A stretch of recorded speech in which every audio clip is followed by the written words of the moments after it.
تعریف اللہ کے لیے درود و سلام محمد و آل محمد کے لیے صلوات اللہم صلی علی محمد و آل محمد. بسم اللہ الرحمن الرحیم. مجلس عزا بسلسلہ شہادت امام موسیٰ کاظم علیہ السلام آپ تمام خواتین سماعت فرما رہی ہیں. پروردگار عالم کا لاکھ لاکھ شکر ادا کرتے ہیں کہ اس لا شریک نے ہمیں اپنے ساتھ شریک کیا تاکہ دنیا میں فرق پہچانا جائے اور آل محمد کیا ہیں ان میں فرق پہچانا جائے، تاکہ یہ فرق واضح ہو جائے کہ دنیا والے کون ہیں اور آل محمد کے ماننے والے کون ہیں. تو پروردگار عالم کا شکر ادا کرتے ہیں لاکھ اور کروڑوں بار کہ جہاں دنیا اپنی عیاشیوں میں لگی ہوئی ہے، اپنے گناہوں میں لگی ہوئی ہے، وہاں آج بھی ذرا بغداد کے پل پہ نظر تو کریے. وہ ہارون رشید جو سمجھ رہا تھا کہ میں ایک تنگ و تاریک قید خانے میں موسیٰ کاظم کو 14 سال قید رکھوں گا، کوئی موسیٰ کاظم کو جانے گا نہیں. آج ذرا جا کے دیکھیے بغداد میں حاکم ہارون رشید تھا، لیکن کسی کی زبان پہ ہارون رشید کا نام سوائے لعنت کے ہے ہی نہیں. ہر ایک کی زبان پہ ہے یا سیدی یا مولائی یا موسیٰ ابن جعفر باب الہوائے جزدکنی. ہر ایک کی زبان پہ ہے سیدی مولائی. کون ہے جناب موسیٰ کاظم علیہ السلام؟ وہ مولا ہیں کہ جن کی مشابہت جناب موسیٰ اللہ کے نبی سے بہت زیادہ ہے. وہ موضوع گفتگو معجزہ، وہ معجزہ جو اللہ نے اپنے نبیوں کو بھی عطا کیا اور اپنے امام کو بھی عطا کیا. فرق بس کتنا ہے، نبیوں کو معجزہ ملا کس کے وسیلے سے؟ امامت کے وسیلے سے. اماموں کو معجزہ دیا اللہ نے، اور نبیوں کو جو معجزہ ملا ہے وہ امامت کے وسیلے سے معجزہ ملا ہے. اور معجزہ کیوں دیا جاتا ہے؟ معجزہ اس لیے دیا جاتا ہے، اس لیے ہوتا ہے کیونکہ وہ جب معجزہ ہوتا ہے نا تو عقل حیران ہو جاتی ہے کہ یہ ہوا کیا ہے. حیرانگی ہوتی ہے بھائی یہ کیا ہو گیا اچانک سے. بہت سے معجزات ہم مجالس حسین میں بھی دیکھتے ہیں کہ دیواروں سے پانی نکلنے لگتا ہے، تابوت میں خون آ جاتا ہے. یہ تو سب حسین کے معجزے ہیں. لیکن دیگر معجزات ایسے بھی ہیں کہ جیسے جناب یوسف علیہ السلام کا ایک معجزہ یہ تھا کہ ان کا کرتا جو تھا اس کو یعقوب علیہ السلام نے اپنی آنکھوں سے لگایا تو ان کی بینائی واپس آ گئی. یہ تھا جناب یوسف علیہ السلام کا معجزہ. سلیمان علیہ السلام کو اللہ نے معجزہ عطا کیا. اور کیسا معجزہ؟ سلیمان علیہ السلام کے زمانے میں ہر دور میں جو اللہ معجزہ عطا کر رہا ہے نا وہ اس کے حساب سے عطا کر رہا ہے، دور کے حساب سے عطا کر رہا ہے. اب سلیمان نبی کو اللہ نے معجزہ عطا کیا. کیوں ایک ایسا معجزہ عطا کیا؟ سلیمان نبی کے زمانے میں جو بادشاہ تھے نا ان کو بہت غرور ہوا کرتا تھا، ہماری سلطنت بہت عظیم ہے، ہم ہر ایک چیز پہ حکومت کرتے ہیں. تو اللہ نے کہا اچھا تم ہمارے بھیجے ہوئے خلیفہ سے مقابلہ کرو گے؟ لو سلیمان ہم نے تمہیں حکومت عطا کی. ایسی حکومت سلیمان کی تھی کہ بھائی چرنے پہ بھی حکومت، پنیر پہ بھی حکومت، اور ایسا تخت عطا کیا کہ بیٹھتے تھے تو 300 وزیر ساتھ اڑتے تھے سلیمان کے. صحیح ہے. اب عیسیٰ علیہ السلام کے دور میں بیماریاں حد سے زیادہ بڑھنے لگی اور طبیب جو تھے وہ ان بیماریوں کا علاج نکال لیا کرتے تھے. اب ان میں غرور آیا کہ بھائی ہم تو علاج نکال لیتے، ہم تو یہ کر لیتے، ہم تو وہ کر لیتے. بہت باتیں بننا شروع ہوئی. تو اللہ نے کہا اچھا تو تم دوبارہ میرے نبی سے مقابلہ کرو گے؟ مجھے گوارا نہیں ہے کہ میرے بھیجے ہوئے نبی کا کوئی مقابل آ جائے. تو اللہ نے عیسیٰ سے کہا عیسیٰ جاؤ ہم نے تمہارے ہاتھ میں معجزہ رکھ دیا، تم جس کو ہاتھ لگاؤ گے شفا ہوگی. کہتے ہیں لوگوں کے جسم میں کوڑ کا مرض ہونے لگا، بدبو اٹھنے لگی، تعفن بڑھنے لگا، عیسیٰ ہاتھ لگاتے اور معجزے سے سب صحیح ہو جایا کرتے.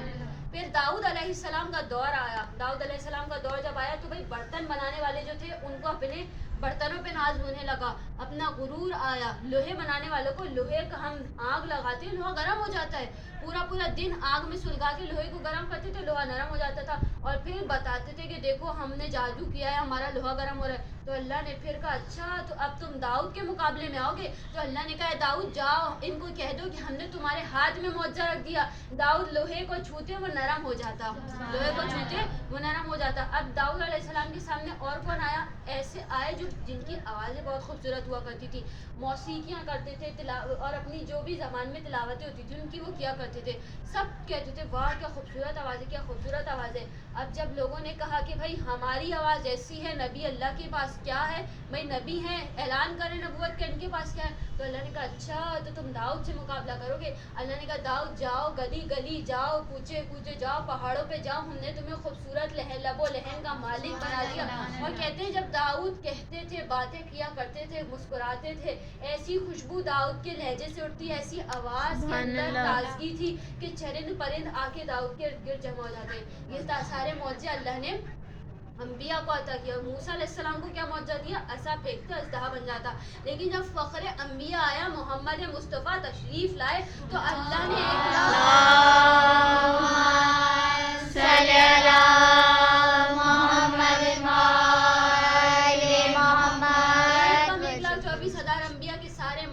محمد کے پاس تھے، اشارہ کیا تو چاند دو ٹکڑے ہو جائیں، سنگریزے ہاتھوں پہ لیں تو کلمہ پڑھنے لگ جائیں، جب چلیں تو درخت جھک جھک کر سلام کریں. اور یہ سارے معجزے بے شمار معجزے، سب آپ واقف ہیں ان تمام معجزات سے. کون ہے جناب موسیٰ؟ موسیٰ کاظم علیہ السلام کی مجلس ہے تو مشابہت جناب موسیٰ سے، جو اللہ کے برگزیدہ نبی ہیں اور اتنے اللہ کے پسندیدہ نبی ہیں، اتنے پسندیدہ نبی ہیں کہ اللہ نے قرآن میں 300 جگہ جناب موسیٰ کا ذکر کیا. بس قرآن میں جو آیت کھولی موسیٰ، جو آیت کھولی اے موسیٰ، جو آیت کھولی اے موسیٰ. اتنی محبت تھی کہ 300 جگہ قرآن میں اللہ نے موسیٰ کا نام لکھ دیا. کیا پتا کہ یہ موسیٰ نبی ہیں یا فخر موسیٰ کاظم ہے. تو جناب موسیٰ علیہ السلام کے زمانے میں جو اللہ نے معجزہ عطا کیا، وہ عصا پھینکتے اژدہا بن جاتا. تو موسیٰ علیہ السلام کے زمانے میں جادو بہت تیزی سے پھیلنے لگا. فرعون اپنے محل میں بلاتا جادو کرو کو، اب وہ تماشا دکھاتے. کوئی رسی، پہلا معجزہ کیا دکھاتے وہ کہ رسی پر جادو کرتے ہیں، وہ رسی چلنے لگتی، سانپ کی طرح ٹہلنے لگتی، کبھی وہ رسی بات کرنے لگتی. پھر دوسرا جادو کیا تھا کہ وہ اپنی لکڑیاں پھینکتے، وہ لکڑیاں سانپ بن جاتی. آگ سے وہ کھیلا کرتے تھے، آگ کو ایسے ہوا میں اچھالا کرتے تھے، آگ سے باتیں کیا کرتے تھے. یہ سارے معجزات، یہ سارے جادو وہاں فرعون کے دربار میں دکھائے جاتے تھے. اب اللہ نے حکم دیا جاؤ موسیٰ اپنے بھائی کو ساتھ لو، ہارون کو. اپنے بھائی کو ساتھ لیا اور کہا اللہ نے کہ جاؤ موسیٰ جا کر فرعون کے دربار میں اعلان توحید کرو، اللہ کا کلمہ پڑھواؤ. اب موسیٰ گئے، پہلے دن دیکھا کہ بھائی جادو سے تماشا دکھایا جا رہا ہے، کبھی آنکھ سے دکھایا جا رہا ہے، کبھی رسی سے دکھایا جا رہا ہے، کبھی کسی اور چیز سے دکھایا جا رہا ہے.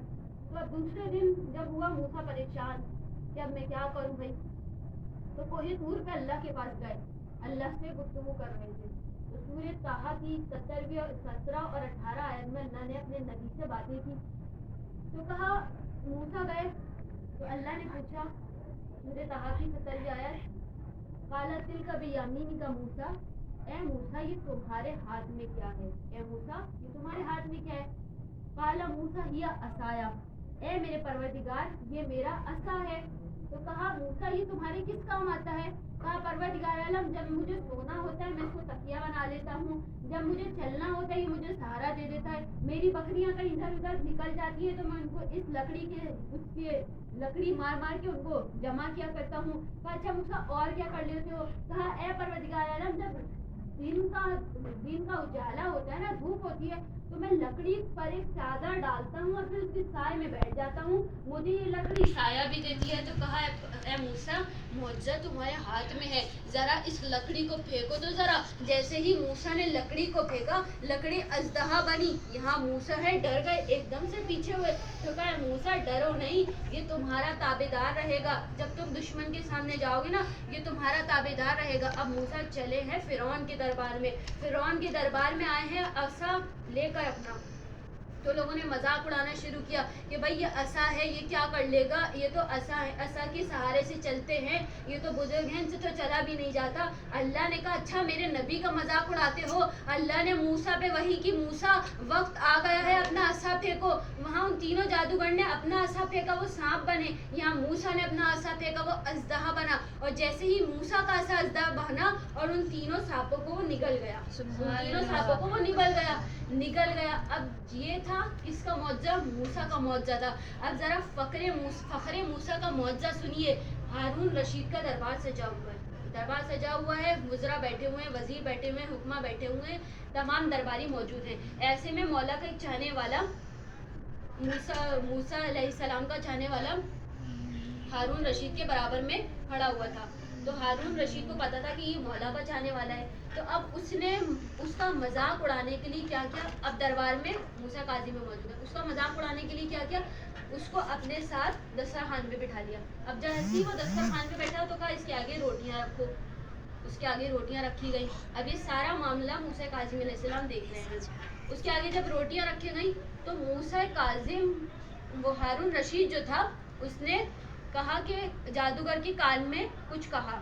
جیسے ہی اس نے جادوگر کے کان میں کچھ کہا، جادوگر نے انگلی کی طرف اس طرح اشارہ کیا. جیسے ہی جادوگر نے اشارہ کیا اور وہ جو مولا کا جو غلام بیٹھا ہوا تھا، چاہنے والا بیٹھا ہوا تھا، اس نے روٹی کا نوالا توڑنا چاہا. یہاں اس نے روٹی کا نوالا توڑنا چاہا، وہاں جادوگر نے اشارہ کیا. جیسے ہی وہ روٹی کا نوالا توڑتا، اس کے اشارے سے وہ روٹی ہوا میں اڑی. جادوگر نے اپنا جادو دکھایا، وہ روٹی ہوا میں اڑی.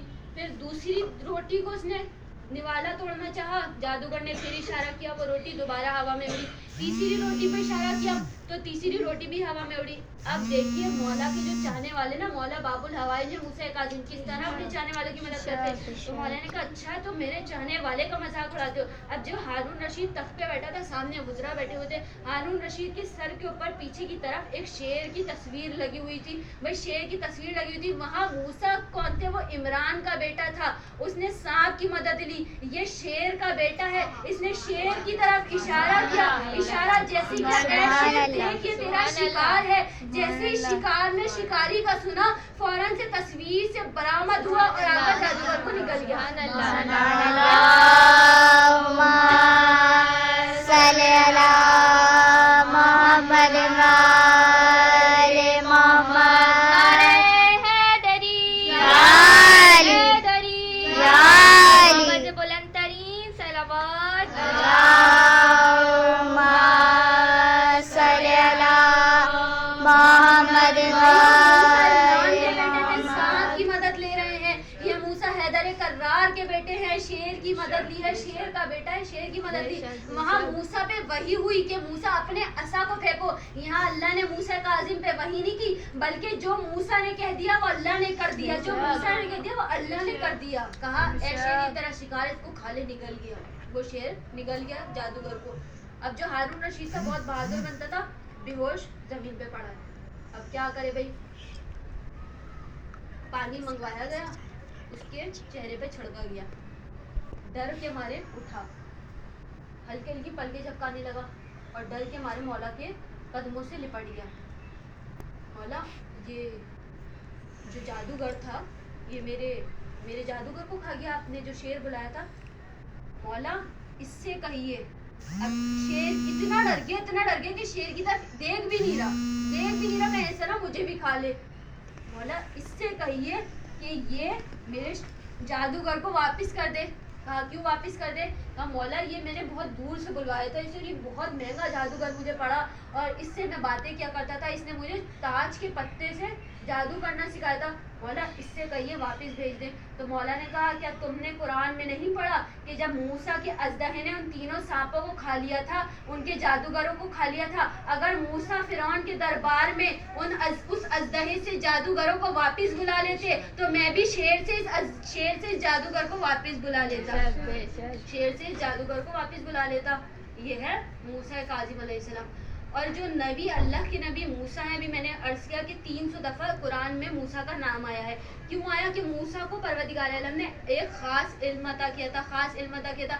میں جب موسیٰ جاتے تھے نا طور پہ اللہ سے باتیں کرتے، تو اللہ موسیٰ کو علم عطا کرتا جاتا تھا.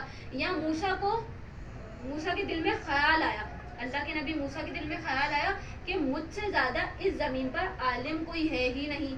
جیسے ہی نبی کے دل میں یہ خیال آیا تو اللہ نے وحی کی، اے موسیٰ تم کیا سمجھتے ہو کہ تم سے زیادہ کوئی عالم نہیں ہے؟ ہم نے تو عالم پر عالم بنایا ہے. کیسے عالم پر عالم بنایا ہے؟ پروردگار عالم نے کہا اے موسیٰ جاؤ بحرین کی طرف، مارا جل بحرین غلطہ کیا. ہم سب نے سورہ رحمان کی آیت سنی ہے کہ وہاں جاؤ جہاں دو سمندر آپس میں ملتے ہیں، وہاں تمہیں ایک شخص ملے گا. پھر جب تم اس سے باتیں کرو گے نا تو تب تمہیں پتا چلے گا کہ علم ہوتا کیا ہے. اللہ کے نبی موسیٰ چلے مرج البحرین یلتقیان، کیا ہے خوبصورت آیت ہے، سب نے سنی ہے. بحرین کی طرف چلے، دیکھا دو دریا آپس میں ملے ہوئے ہیں اور دریا کے کنارے